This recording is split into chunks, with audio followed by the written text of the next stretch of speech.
में हम लोग बात करेंगे सीबीएसई के रैशनलाइज सिलेबस की, और हम लोग बात करेंगे सोशल साइंस पे 2021-22। आप जानते ही हैं कि कोरोना पैंडेमिक की वजह से जो स्टडी है वो काफ़ी अफेक्टेड हुआ है, और इसलिए सीबीएसई ने सिलेबस को रिड्यूस्ड किया है और इसे टर्म वाइज में डिवाइड किया है, और इसे हम लोगों ने नाम दिया है रैशनलाइज्ड सिलेबस। तो हम लोग सबसे पहले चलते हैं उन चैप्टर्स की तरह जो हमें पढ़ना नहीं है। हिस्ट्री में अगर आप एनसीईआरटी के बुक को खोलते हैं तो ये सारे जो चैप्टर आपको मिलने वाले हैं, जैसे the nationalist movement in Indo China, work life and leisure, novel society and history, print culture, इन सारे चैप्टर से अब आपको कोई मतलब नहीं है। हम लोगों को इन सारे चीज़ों से कोई मतलब नहीं है। We don't have to read the chapters.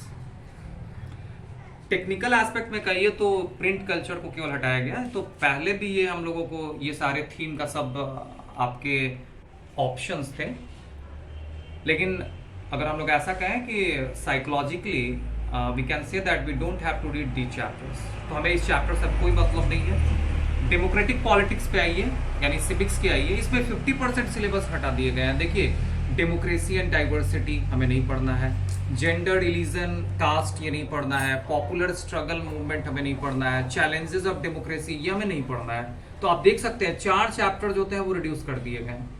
आइए ज्योग्राफी की बात करें, इसे समझिए थोड़ा।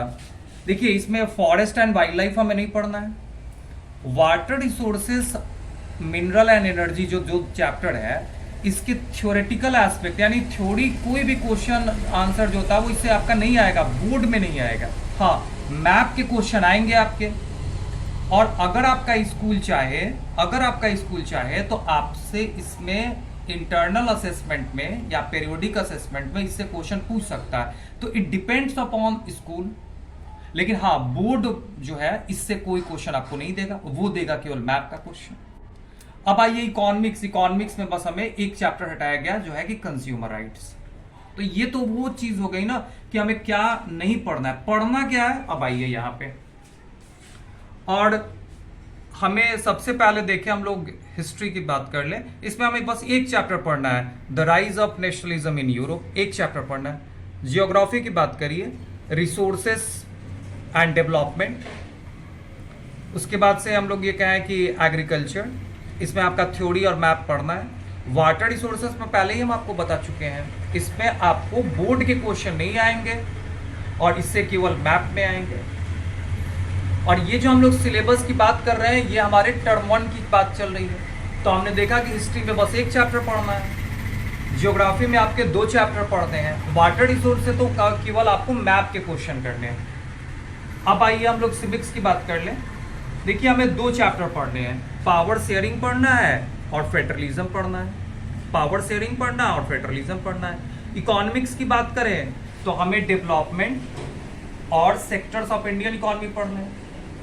तो हम लोगों ने क्या रियलाइज किया कि हमें टर्म 1 में हिस्ट्री के 1 चैप्टर, जियोग्राफी के 2 चैप्टर, और मैप को ले तो हम लोग कहेंगे कि वाटर रिसोर्स का मैप में हमें पढ़ना है।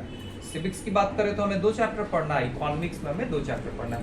अब आइए टर्म 2 की बात कर ले हम लोग। देखिए, टर्म 2 में आपको हिस्ट्री के 2 चैप्टर पढ़ने हैं, नेशनलिज्म इन इंडिया पढ़ना है, और सेकंड में आपके पास ऑप्शन है, या तो आप मेकिंग अप ग्लोबल वर्ल्ड पढ़िए या द एज ऑफ इंडस्ट्रियलाइजेशन पढ़िए। तो ये 2 में से कोई एक आपको पढ़ने हैं। तो हिस्ट्री में आपके 2 चैप्टर पढ़ने हैं। अब जियोग्राफी की बात करिए, इसमें आपके मैन्युफैक्चरिंग इंडस्ट्रीज आपको पढ़ने हैं, और सेकंड जो था वो life lines of Indian of national economy पढ़ने हैं। और इसी तरह से हम लोग देखें मिनरल्स एंड एनर्जी रिसोर्सेस, इसमें समझिए ये दोनों जो चैप्टर आपके आ रहे हैं ना, इसमें थ्योरी और मैप, इसमें थ्योरी प्लस मैप, इसमें भी आपको क्या है, थ्योरी और प्लस मैप, ये तो आपके आएंगे ही। लेकिन जो ये आप चैप्टर ये देख रहे हैं जिसमें मैंने स्टार लगा दिया है, मिनरल्स एंड एनर्जी रिसोर्सेज जो हैं आपके, इसमें आपके क्वेश्चन जो होते हैं वो केवल मैप के आएंगे, और बोर्ड का कोई भी क्वेश्चन जो होता है वो नहीं आएगा। No board question. तो ये क्लैरिटी है। मतलब मिनरल्स एंड एनर्जी आपको चैप्टर जो होते हैं वो थ्योरेटिकल एस्पेक्ट आपको नहीं पढ़ना है। फिर आपके पास ऑप्शन, अगर स्कूल चाहे तो आपको आपके असेसमेंट में, इंटरनल असेसमेंट है, वो आपके क्वेश्चन जो होता है वो दे सकता है।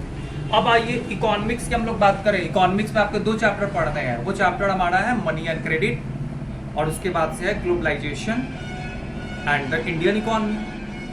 और डेमोक्रेटिक पॉलिटिक्स यानी सिविक्स में आपके 2 चैप्टर पढ़ने हैं, पॉलिटिकल पार्टीज, और सेकंड में हमें पढ़ना है आउटकम्स ऑफ डेमोक्रेसी। अब आइए हम लोग फाइनली एनालाइज कर लें टर्म 1 और 2 में कितने कितने चैप्टर पढ़ने हैं। टर्म 1 में हिस्ट्री के आपके केवल 1 चैप्टर पढ़ने हैं। जियोग्राफी में आपको केवल 2 चैप्टर पढ़ने हैं। आप ऐसा सोचिए कि मैप के लिए आपको एक एक्स्ट्रा चैप्टर जो होता है, मैप के लिए जो होता है वो एक चैप्टर जो होता है वो वाटर रिसोर्सेज जो होते हैं, वो आपको पढ़ने हैं, जो हम लोगों ने देखा था वाटर रिसोर्सेज। और सिविक्स में आपको 2 चैप्टर पढ़ने हैं, इकोनॉमिक्स में आपके 2 चैप्टर पढ़ने हैं। और इसी तरह से अगर टर्म 2 को एनालिसिस कीजिए, हिस्ट्री, जियोग्राफी, सिविक्स और इकोनॉमिक्स में 2-2 चैप्टर पढ़ने हैं। थ्योरेटिकल एस्पेक्ट की हम लोग बात कर रहे हैं, मैं आपको समझा दिए। तो इस तरह से आप देख सकते हैं कि हम लोगों के जो सोशल साइंस का जो सिलेबस है वो काफ़ी अच्छे तरह से रैशनलाइज कर दिया गया है, और आप काफ़ी अच्छे तरह से इसे आप प्रिपेयर कर सकते हैं। तो मुझे उम्मीद है कि ये जो वीडियो आपके लिए बनाया गया था वो मोटिव जो होता है वो पूरा हो, आप सिलेबस को अच्छे से समझें और फिर प्रिपरेशन करें। अगली वीडियो में मैं आपको साइंस के बारे में रैशनलाइज्ड सिलेबस की जानकारी जो होता है वो दूंगा।